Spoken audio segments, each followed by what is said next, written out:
Yo Hiroshika, vous avez parlé la dernière fois dans notre émission avec Youssef Indy, où nous avons parlé de la géopolitique, surtout en Moldavie, en Europe de l'Est, mais nous n'avons pas discuté à la dissidence en Roumanie en général. Est-ce que vous pourrez nous expliquer les dissidents et les auteurs les plus importants aujourd'hui en Roumanie? Ok, on a plusieurs sites, pas plusieurs, mais un certain nombre de sites anti-système. En Roumanie, comme partout dans l'Occident, les dissidents sont interdits dans les chaînes de télévision dominantes, tout ça, comme partout. Je vais commencer par la plus grande personnalité qui est maintenant dans le milieu ou l'espace des sciences socio-humaines. Son nom est Ilie Bădescu. Il est docteur en sociologie et maintenant membre de l'Académie roumaine. Il a relancé, il a refondé, il a redécouvert pour la Roumanie, il y a 30 ans, la sociologie et la géopolitique. Il a écrit plusieurs livres, absolument incroyables et importants pour la culture humaine, pas seulement pour la culture humaine. Je regrette pour le moment qu'aucun livre n'est pas traduit en anglais ou en français. Il est l'auteur de quelques livres fondamentaux sur l'histoire de la sociologie. Après ça, un dictionnaire exceptionnel sur la civilisation rurale. Il est traditionnaliste, il est spiritualiste, il est orthodoxe pratiquant. Sa vision du monde diffère un peu de ce qu'on peut voir ici en France, musulmans, quand on lit les livres de l'auteur antisystème qui sont un peu affectés par la révolution, les conséquences de la révolution française. Même si on a ici plusieurs auteurs qui sont très profonds, très bons, qu'on critique,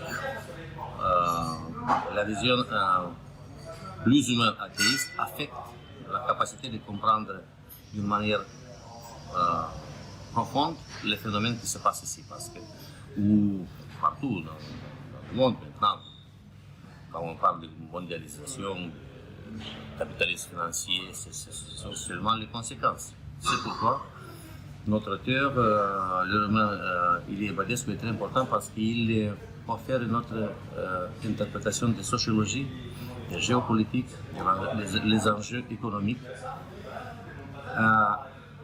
Tous les arguments viennent de l'Nouveau Testament, de la patristique orthodoxe, mais en même temps, il cite tous les auteurs occidentaux qui sont relevants.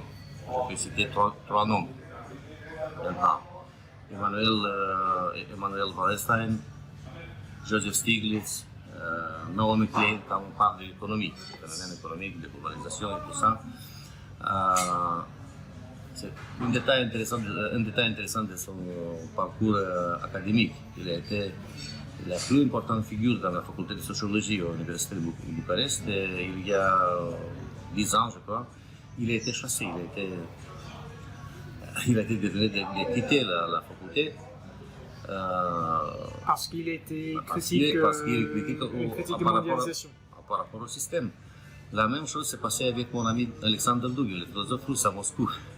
Après quelques années, Dugin a été éliminé de l'université de Moscou. La même chose. Ilie Bădescu a publié il y a un an son dernier ouvrage, mais seulement en 110 exemplaires à cause du manque de financement suffisamment pour ce genre de projet. Il s'agit d'un livre qui est une synthèse de toutes les œuvres antérieures. Le nom de ce livre est La noologie de guerre invisible. Bădescu est la seule personnalité académique dans tout le monde qui a redécouvert, a redéfini une nouvelle direction de pensée, la noologie. Ou, si vous voulez, l'interprétation spirituelle de la réalité historique, politique, économique, sociale.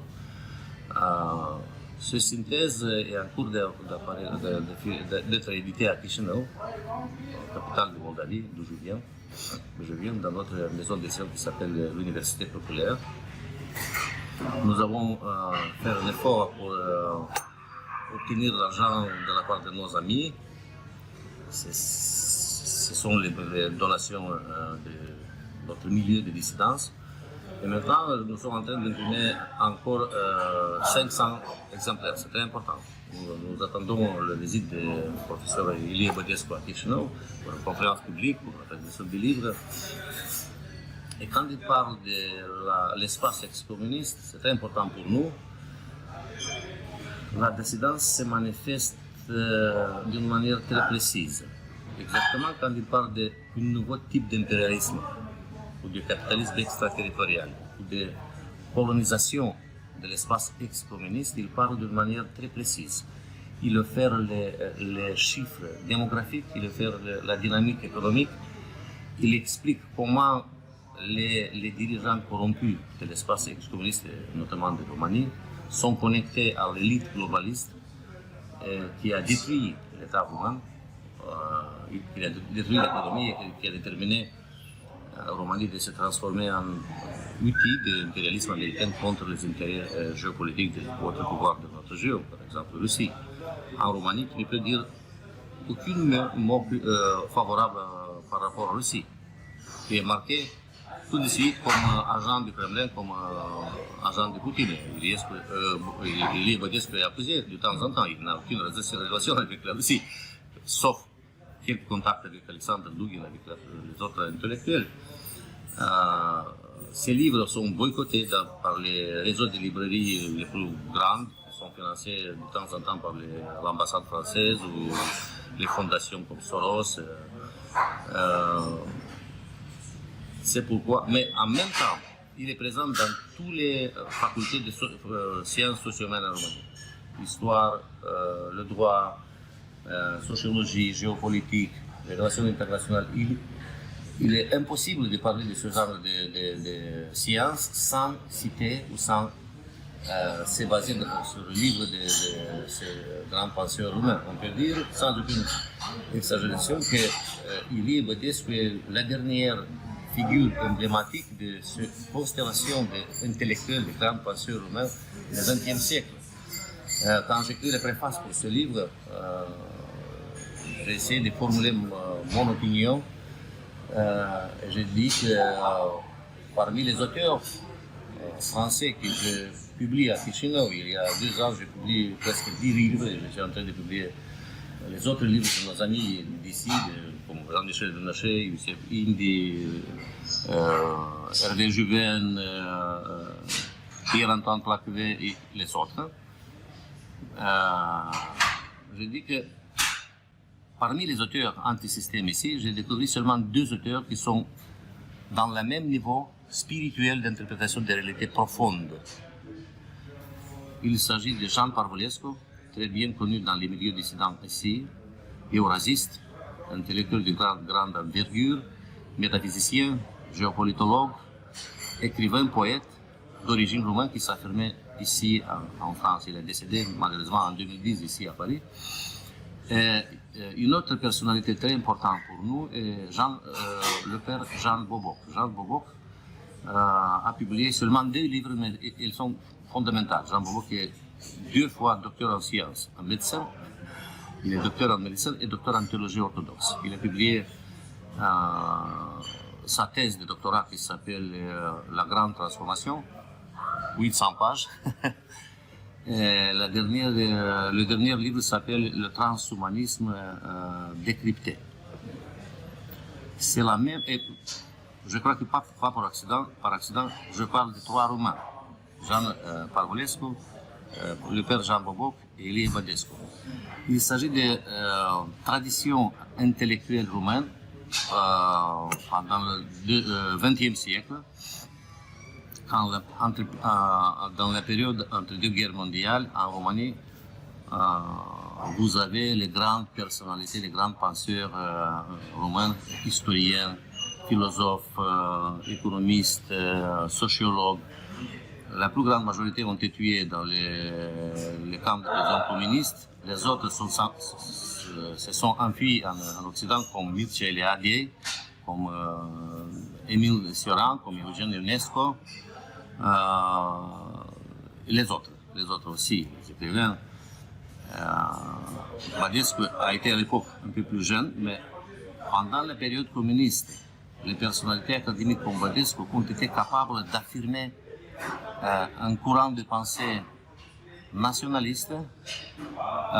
C'est grâce à un conflit qui a été déclenché par l'ancien chef du Parti communiste roumain et d'État roumain, Ceausescu, à l'époque, en 1968, quand les soviétiques ont essayé de détruire la soi-disant révolution en Tchécoslovaquie. Ceausescu a dit non. Et c'était le moment d'opportunité pour les intellectuels roumains d'utiliser le soi-disant national-communisme pour affirmer les valeurs spirituelles profondes roumaines. Dans cette période-là, Ilie Bădescu et les autres ont affirmé le courant qui en Roumanie s'appelle protochronisme. C'est quoi Protochronisme, on peut dire les racines profondes, spirituelles, traditionnelles des cultures roumaines. Une affirmation un peu exposée d'une manière un peu allégorique, ésopique, pour éviter la censure. Et ça a été très important à l'époque. Après la chute du communisme, ces personnalités sont affirmées dans l'espace public comme nationalistes. Ils se positionnaient très proches de l'ancien mouvement légionnaire. Justement, par rapport à ça, j'ai deux questions. Vous avez parlé du nationalisme du régime de Ceausescu.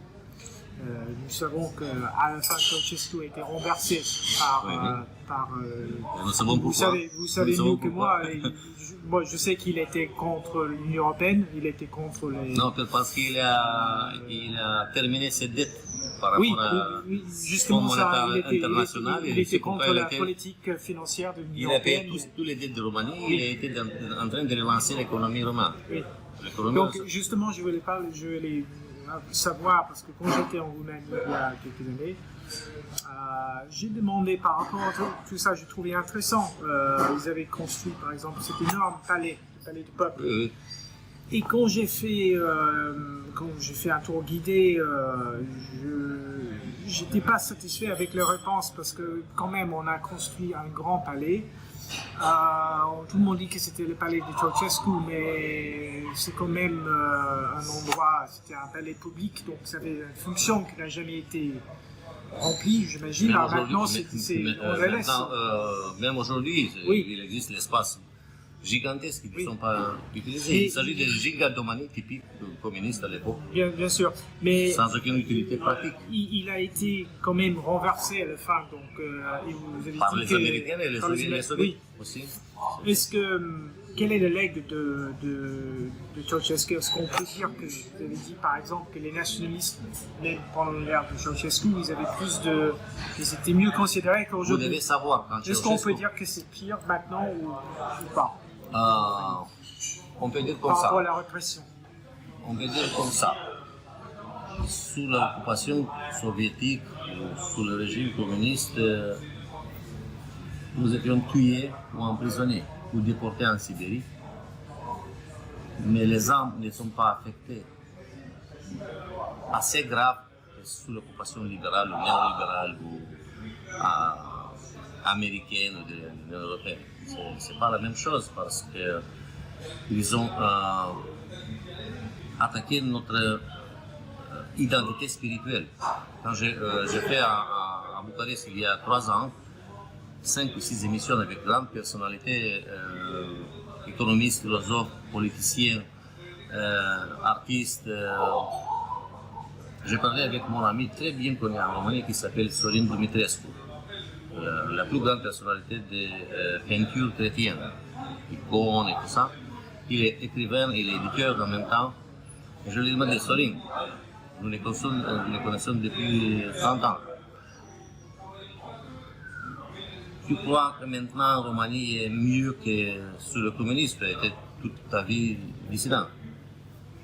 Et il m'a répondu, Sorin Dumitrescu, il m'a dit, c'est pire que le soviétique. Mais pourquoi, Sorin? Il est académicien, plein académicien de sciences. la plus grande personnalité qui est en conflit avec le réseau Soros, par exemple. Il m'a dit, parce qu'il ne s'agit pas seulement de colonisation économique ou politique. C'est pire que ça, nous sommes sous la colonisation axiologique. Ils ont détruit nos valeurs, ils ont liquéfié l'identité collective roumaine. Ils ont détruit les liens au sein des familles, des communautés rurales, des nations. Les Romains sont maintenant homo-américanos, partout. Ils travaillent ici, ils travaillent en Espagne, en Italie. Ils ont perdu les racines et les raisons d'être une entité collective, une nation qui est fière de son histoire, de sa gloire, de ses martyrs, parce que la Roumanie a généré, si on parle de statistiques par rapport au total de population, la plus grande victime du communisme a été la Roumanie après la Russie. Si on parle de la zone, de la région européenne, l'Asie, la Chine, c'est autre chose, mais vous devez savoir ça. La destruction, la déconstruction de la culture romaine, de l'esprit national est très grave maintenant. On n'a maintenant aucune partie nationaliste en Roumanie. Au pouvoir, on a l'ancien communiste corrompu et pénétré par les réseaux atlantistes, et l'opposition est totalement contrôlée par les réseaux Soros. Ça se passe comme ça. C'est pourquoi les conflits ne sont pas d'ordre idéologique. Tout le monde, ou bon monde politique, a tombé dans le marécage néolibéral. La vision du monde est par définition libérale. L'aspiration européenne est maintenant absolument fou parce qu'en Roumanie, comme en Moldavie, nous sommes totalement subordonnés aux soi-disant corporatocratie. Les grandes compagnies occidentales contrôlent toute l'économie roumaine. Les Roumains sont les esclaves dans son propre pays. Est-ce que vous pouvez nous expliquer les personnages, l'importance des personnages de Codranu? Codranu. Bon. Par exemple, il n'est pas trop connu en Occident. Je sais que c'est un personnage... Peut-être en Amérique latine mieux qu'en Europe. Qui était ce Codranu et qu'est-ce qu'on devrait savoir sur lui et quelle est son importance aujourd'hui? Vous devez comprendre qu'il s'agit de la plus grande mouvement spirituel et politique de l'époque. Nous avions à l'époque le fascisme en Italie, après ça le nazisme en Allemagne ou le falangisme en Espagne. Nous avions la version portugaise du nationalisme et du spiritualisme. Mais en Roumanie, c'est un peu autre chose. Parce qu'il s'agit d'un mouvement qui a été formé par les personnes très jeunes. Le mouvement légionnaire Saint-Archange Michel a été fondé en 1919, quand Corneliu Codranu était très jeune. Il a participé dans la Première Guerre mondiale avec son père comme volontaire. Il a été moins que 18 ans. Il y avait moins que 18 ans, 16 ans, je crois. Et quand ils sont revenus après la guerre en Roumanie, ils ont découvert que les cellules bolcheviques ont essayé comme en Allemagne à l'époque, ont essayé de renverser le pouvoir, qui était libéral, c'est vrai, c'était une monarchie quand même, et d'organiser le mouvement de prolétariat à l'époque contre l'État roumain, contre les valeurs roumaines. C'est pourquoi les actions des mouvements, à la base, ce sont les étudiants premièrement. À l'époque de Codranu, tous les intellectuels, sans aucune exception, entièrement le clergé orthodoxe a fait partie du mouvement légionnaire. Y compris Sion, le philosophe Sion. Mais Émile Cioran a renoncé à ses convictions parce qu'il s'enfuit en France je crois que pour promouvoir son œuvre et pour rester en position de publier ses livres, il a renoncé. À la différence de Mircea Eliade, plus important que Cioran. Cioran était populaire ici parce qu'il est un peu nihiliste. Il est sans polémique avec Saint-Paul est un peu ridicule. Il était très bien, il est très raffiné, il est fin, il est styliste parfait en français. Mais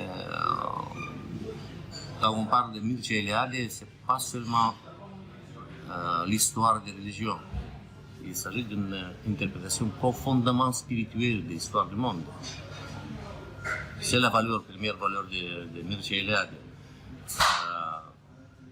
Si vous voulez, je peux citer un autre nom qui a été à l'époque, qui est devenu docteur en sciences économiques à Paris et qui, après ça, après la colonisation de Roumanie, il a été tué dans la prison, il a été emprisonné, tué son nom est Mihail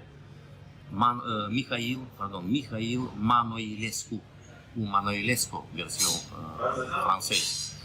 Mihail Manoilescu a écrit son doctorat en économie ici à Paris, dans les années 30, je crois. Le nom de ce livre, qui a été écrit premièrement en français, et après ça traduit en roumain, s'appelle Le corporatisme intégral et pur. Ce bouquin est populaire même maintenant à l'Amérique latine, parmi les milieux nationalistes, péronistes et tout ça. Et je crois qu'on doit voir comment on peut faire pour rééditer en français ce livre. C'est un livre théorique ou pas seulement théorique. Explique les théories ou aussi le propre. C'est la troisième voie, si vous voulez. C'est le troisième chemin de développement de la société entre le libéralisme et le communisme. Pas le libéralisme, pas le communisme. On parle d'une autre manière d'organiser la société en fonction des métiers, des professions. Pas la démocratie avec le vote universel. Et à la base, il s'agit d'une version de réorganisation des sociétés dans la période moderne qui est enracinée dans la tradition nationale de chaque nation. C'est pourquoi il a été tué. C'est un intellectuel, dignitaire dans la période d'Antonescu, du général maréchal Antonescu. Il a négocié avec les soviets les accords de la guerre, mais ça s'est venu très mal pour lui, pas seulement pour lui. Pour revenir au mouvement légionnaire qui est mieux connu en France, pas seulement en France, comme la garde de fer, ils ont été qualifiés comme les nazis ou comme le mouvement politique totalitaire. C'est pas vrai. À l'époque des Codrian, on peut parler de martyrs. On peut parler des gens qui ont protesté d'une manière pacifique contre le pouvoir corrompu du roi qui a été vendu à la camarilla ou la clique qui a été autour du roi à l'époque Carole II, qui a ordonné l'assassinat de Corneille Codrian en 1938 et les autres 11 légionnaires. Donc ils n'étaient pas des socialistes comme les national-socialistes en Allemagne. Mais vous pouvez vous imaginer, pendant les années 20, je crois, la deuxième décennie du XXe siècle, le chef de police de la ville qui s'appelle Iași, c'est très proche de Sarabie, a agressé le jeune leader spirituel et politique. Il a tué cette personne, il a été acquitté. Les plus grands avocats de l'époque ont été les avocats, les défenseurs de Corneille Codrian. Il a gagné la justice. Il est devenu député. Il a été en conflit avec les autres personnalités culturelles spécialement, en conflit à cause de jalousie. Parce qu'il était très jeune, quand il parle, tout le monde écoute. Il était inspiré par le Dieu. Et quand vous dites qu'il n'était pas nazi, national-socialiste, pour préciser, c'était quoi la différence? Parce qu'on sait que le phalangisme espagnol n'est pas comme le fascisme italien, le national-socialisme en Allemagne, il y a des différences entre tous les mouvements de l'extrême droite des années 30. C'est quoi la différence entre Codrian et la différence, il n'était pas concentré sur la haine par rapport aux autres nations. Il s'agissait seulement de combats spirituels et politiques et même économiques. Ils ont créé un réseau de commerce qui ont gêné un peu la communauté juive en Roumanie. Ça a été d'une manière très, très correcte, sans aucun problème. Ils ont essayé de créer un réseau parallèle de commerce avec les paysans pour vendre les produits. Donc c'était plus organique, moins étatique peut-être oui. que là en Allemagne. Maintenant, en Roumanie, il est interdit de parler d'une manière positive du mouvement légionnaire. Pas seulement du mouvement légionnaire. On a une longue liste qui a été imposée par le soi-disant Institut Basel. Les grands penseurs roumains, les grands philosophes roumains, les grandes personnalités de la culture et de la science roumaine sont interdits parce que dans les différentes villes ou villages, les gens ont décidé de nommer les places publiques ou les rues par le nom de célèbres intellectuels. Donc c'est impossible de penser à une alternative au régime néolibéral. Oui. Ou qui est néolibéral ou qui est nazi. Oui. Comme ici, les étiquettes fonctionnent partout. Après la chute du communisme, nous avions quelques tentatives de réorganiser d'une manière ou d'une autre le mouvement légionnaire, mais il s'agissait tout d'abord de personnes qui ont été à l'époque d'anciens prisonniers politiques. Ils ont essayé de créer un mouvement en attirant les jeunes. Ça fonctionnait initialement, mais après quelques années, le système a démantelé ce mouvement. Et dans quelques années, la législation a été changée. Ce n'est pas possible de faire ça en Roumanie. Si je peux revenir à l'auteur comme Ilie Bădescu, comme l'esprit, comme la manière de penser, c'est la version classique du spiritualisme roumain. Mais même lui ne cite aucune fois le nom de Corneliu Codreanu. Ça fonctionne comme ça. C'est pas parce qu'il n'est pas sincère ou honnête ou intègre, non. Parce qu'il est impossible de promouvoir un livre ou d'étudier un article sans être attaqué. Mais son œuvre est totalement nationaliste, dans le bon sens du terme.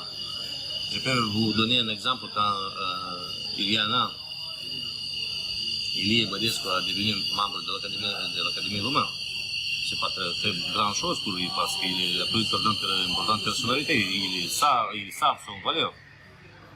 Tout de suite, le réseau Soros a publié plusieurs articles contre lui. Plusieurs articles. Il est antisémite, il est extrémiste, il est nationaliste, il est antilibéral et tout ça. Et vous avez seulement 2 ou 3 personnes qui ont réactionné dans toute la Roumanie. Il y a plusieurs milliers de disciples dans toutes les universités romaines.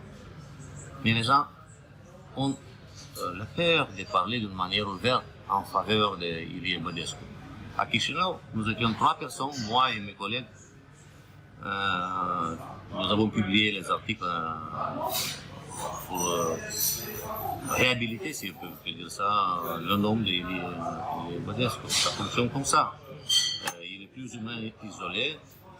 Ces livres sont publiés il y a 10 ans, je crois.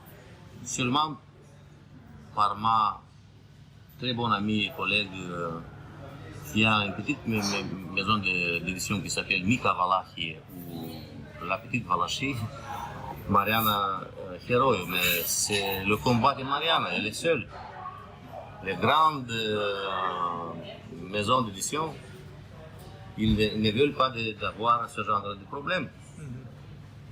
Donc la dictature aujourd'hui, c'est encore plus totalitaire que jamais. Absolument. Si tu veux d'avoir une carrière académique, mais la répression est plus subtile. Ce n'est plus nécessaire D'accord, pas d'envoyer les gens pas emprisonnement, mais tu es disqualifié, tu es totalement tué comme image publique, comme capacité de survivre du point de vue financier. C'est le problème en Roumanie. Et pas à cause du régime néolibéral qui a occupé la Roumanie maintenant et qui a soumis l'État romain sous le contrôle des Occidentaux. Je crois que la Roumanie a supporté le plus grave traumatisme historique pendant l'époque communiste et après l'époque communiste. La Roumanie maintenant est le seul pays ex-communiste qui maintient totalement intégré le vieil système de sécurité, des services de renseignement à l'époque communiste qui se sont masqués maintenant en partis politiques, oligarques, les propriétaires de presse dominantes, et en même temps ils contrôlent pas seulement le système de sécurité, mais les partis politiques en grande partie. C'est pourquoi c'est un peu gênant, mais c'est comme ça. En Roumanie, tout le monde qui sont engagés dans le mouvement contre-courant ou anti-système dit d'une manière ouverte, la Roumanie a besoin de Viktor Orban roumain. Viktor Orban comme symbole de résistance dans l'espace ex-communiste contre la bureaucratie bruxelloise, par exemple. C'est une autre chose, si Viktor Orban est connecté avec les réseaux pas très nationalistes en Occident, mais comme image et comme attitude, comme politique législative, économique, sociale, Orban est un modèle pour la Roumanie aussi. Même si la Roumanie est la plus grande puissance régionale, on peut dire, comme population, comme économie, mais la souveraineté économique a été protégée seulement en Hongrie et partiellement dans les autres pays du groupe de Visegrad. Les autres sont totalement, par exemple, les pays baltes, Lituanie, Lettonie, Estonie, ils sont totalement détruits. Tout le monde travaille à l'étranger. Ils sont les esclaves maintenant, les servants au restaurant, au café, ou sont guides touristiques. L'économie et la politique sont contrôlées totalement des réseaux occidentaux. En Moldavie, la même chose. En Moldavie est un peu différent. Nous avions parlé pendant notre émission. Merci beaucoup pour l'entretien, c'était très intéressant et j'espère vous revoir ici à Paris bientôt. Merci à bientôt. Merci à vous.